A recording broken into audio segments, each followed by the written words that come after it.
Today's episode is going to be all about the career that chose me. So that includes both my Registered Veterinary Technician career that is ongoing, and my career being an entrepreneur and owning this business called Pawdoption Guide. This is a little different than what the future shows are going to look like, but I thought I should give you some background on where I come from and what inspired me to work with animals the way I do, as well as work with people the way I do.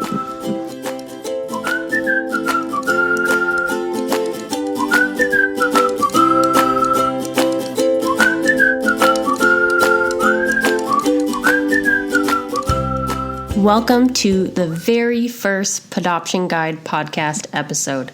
I'm your host, Bethany Muir, and your Pawdoption Guide, and I'll be bringing you the most exclusive knowledge and tips on pet adoption. I'll share with you all you need to know about locating, adopting, and integrating and training your rescue pet right here on this podcast. My cat is currently walking across my desk and messing everything up, but you know, that is pet ownership. So, let's get right into it. It all started back in high school for me when I adopted a cat from the Humane Society, Mercer, and he was just under a year old. He was such a very cuddly and affectionate cat. And shortly after I got him home, he got very sick. So he was lethargic and not eating. That was one of the main things, not eating at all. So quickly took him to the vet and found that we needed to do more diagnostics. It was not very obvious what was going on with him. So we took him to the Ontario Veterinary College as a referral to see if we could find out more about what is going on here with this cat, because he seemed to be going downhill real quick. And they told us there that he had a rare disease called feline infectious peritonitis. And it's a viral thing, so it can be common amongst cats that are strays, and they'll often get it from colonies, so outdoor cats or cats that are within a community, so within a shelter environment, that sort of thing. So it can run more rampant when there are lots of cats together. So although it was rare, unfortunately, it's something that can certainly be found amongst cats that have been living in that sort of environment. At the time, FIP was definitely understood to be a terminal diagnosis, so he was not going to live. There was no choice of treatment, and we had to euthanize him at the Ontario Veterinary College. So very heartbreaking. I only had him for about a month, but was constantly at the vet clinic during that time. I went back to the Humane Society when I was able to get another cat, and did so pretty quickly. And my next cat's name was Dory, and she was very cuddly and affectionate as well. I really loved her temperament. Very small, again, under a year old. And again, not long after I got her home, she started to show signs of not eating and just being more lethargic. Again, super cuddly and affectionate, but just not getting up to much. And even her belly seemed to be kind of getting a little bit bloated. So we were quite concerned. Spent lots of time having vet appointments to see what we could find out about what was going on with her. And she had some eye symptoms, so we thought there was something viral maybe happening. And we're really just trying to treat the symptoms. So, having a bit of red and inflamed eyes, we were treating that with drops, trying to increase her appetite. But really nothing was doing anything for her lack of energy, and she really didn't increase her appetite much following that medication. In the end there, we had so many appointments with the doctor, and were really concerned that she had the same diagnosis, and that's exactly what happened. She had feline infectious peritonitis as well, and had to go to the Ontario Vet Clinic to be diagnosed with that, and then was euthanized. And although it's devastating to lose, 2 cats to a rare infectious disease, I couldn't appreciate it now because it really did change the course of my career. Following this incident with Dory, I was able to volunteer at that same cat hospital that I had taken my cats to. And that was such an eye-opening experience for me. I was able to basically clean and help take care of the cats in the treatment area while the veterinary hospital was operating. And I just learned so much. I grew a huge passion for cats. It's just not like anything else to win a cat over and have them really like enjoy your company, or at least be cooperative in a veterinary clinic setting because of how you're handling them and the attention you're giving to them. So I just absolutely love that experience, and it helped me realize that, I really think I need to look at science and math and working as a veterinary technician in the veterinary medicine field. And so I had gone on a family trip to Florida at that point, and someone did ask me what I wanted to do with the rest of my life. And that was really the turning point, because all of a sudden fashion design just really felt like a lame choice. And I just thought, there's no way fashion design is going to fulfill me anymore. I just can't imagine designing clothes for people and really feeling like I had purpose in my life.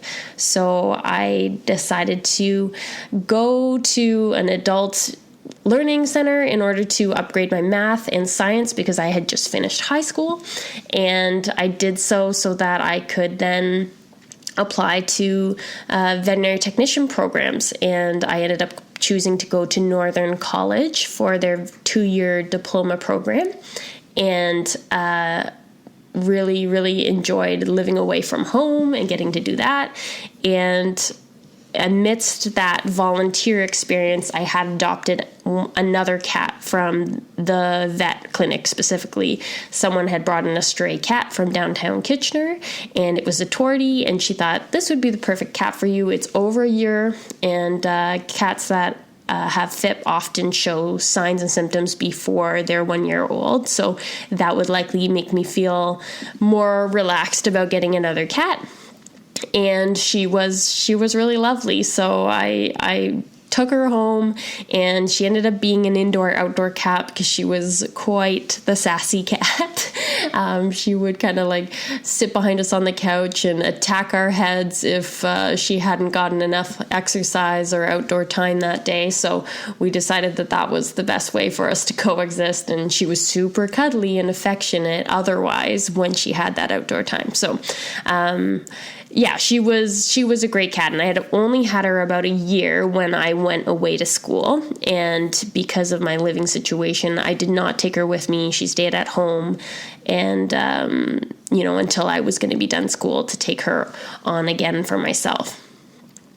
So when I was at school, my partner, TJ, he was my boyfriend at the time, and he was just dropping me off. He hadn't even left when I got a terrible phone call from my family telling me that Tibby, this tortie that I had adopted from the vet clinic, that she had been found by my neighbor and was strangled by her collar underneath the fence as she tried to crawl under it. And obviously that was heartbreaking. And, looking back, I really wish that didn't have to happen. But it was certainly a learning experience. So she always had breakaway collars. Those are the collars that have a little like plastic clasp that with enough pressure or force will just pop open. And so she had lost many of those outdoors. And I guess this time when she had lost one, someone put on a collar that we happened to have around that wasn't a breakaway collar. So probably like the first one we bought before we realized, this isn't breakaway, and we had to get the other. So unfortunately, that's the collar she had on. And so we had to say goodbye to her at that point. And I really hope that never happens to anyone else ever again. and certainly added to my devastating history of cat losses. I had lost about 3 cats in probably 2 years, and I hope no one else ever has to go through that.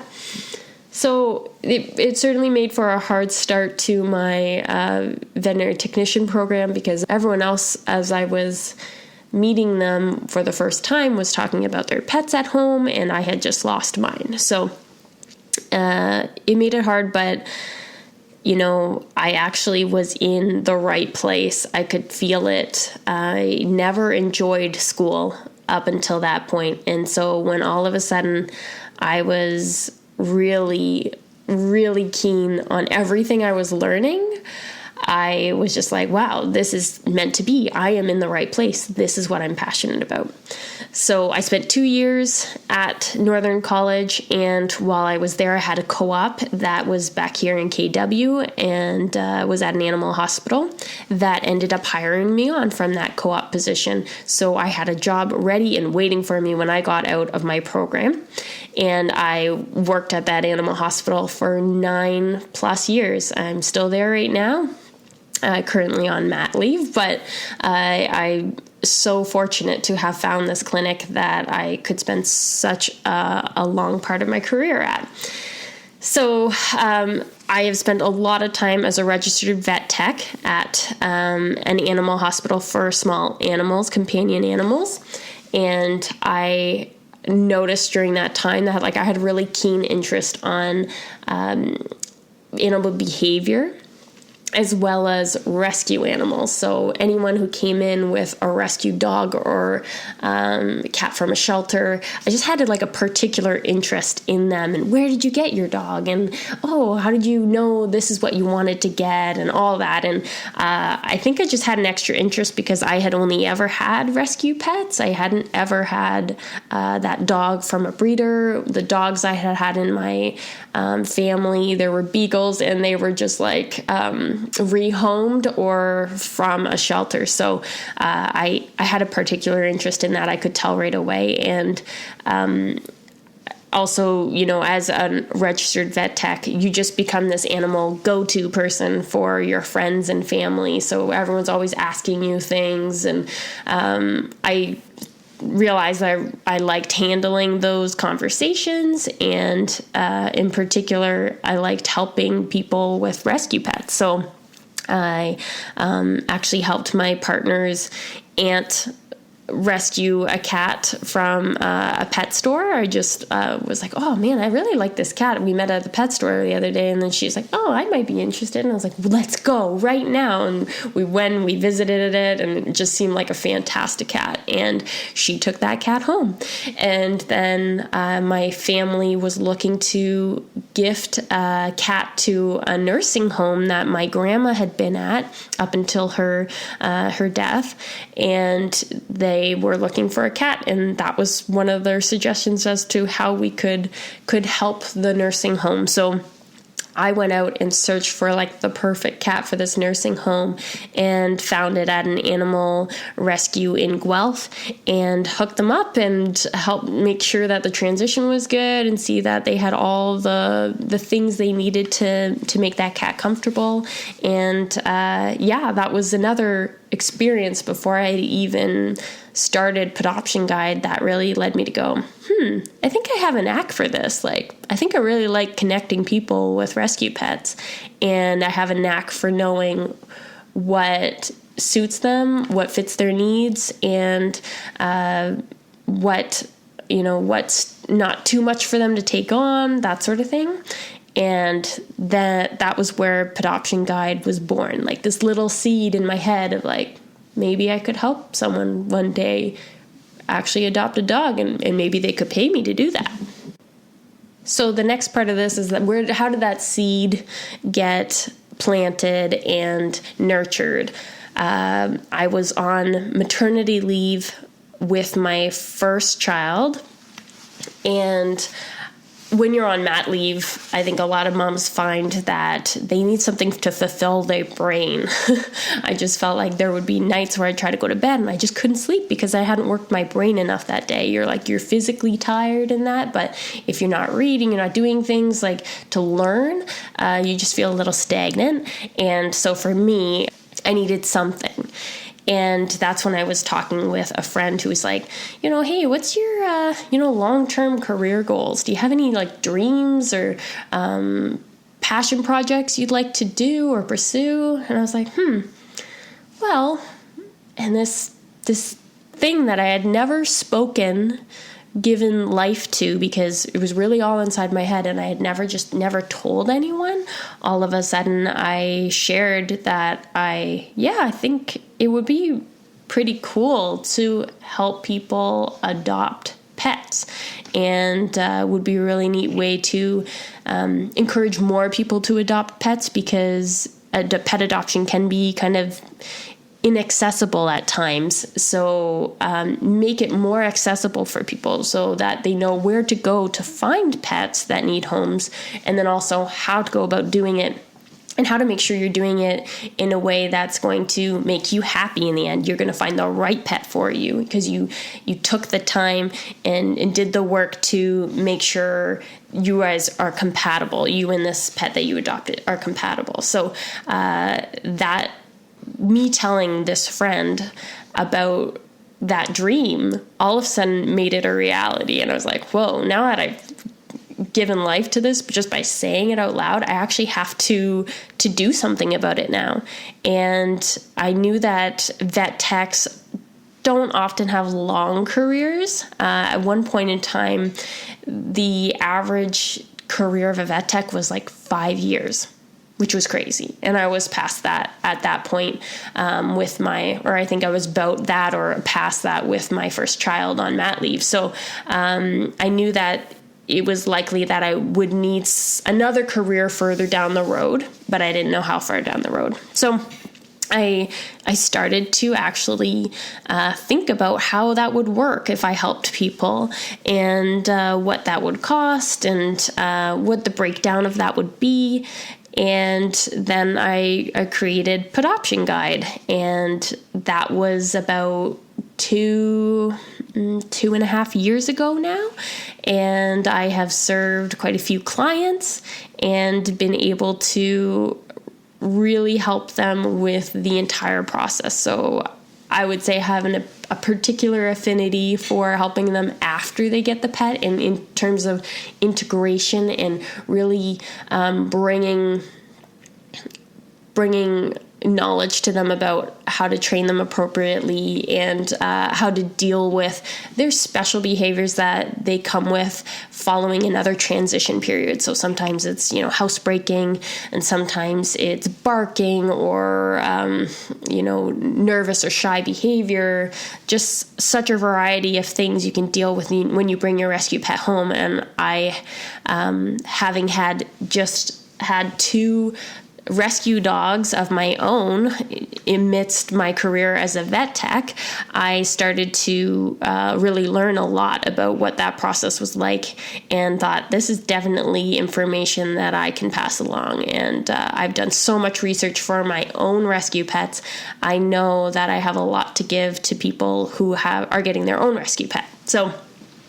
So that's where Pawdoption Guide started, and that's leads me to where I am today, where I'm finally looking at tweaking the way I've been serving clients. So in the past, I was always, a one-on-one kind of consultation, or there was one client I had that was from Niagara Falls, and so I really just helped them virtually during COVID times.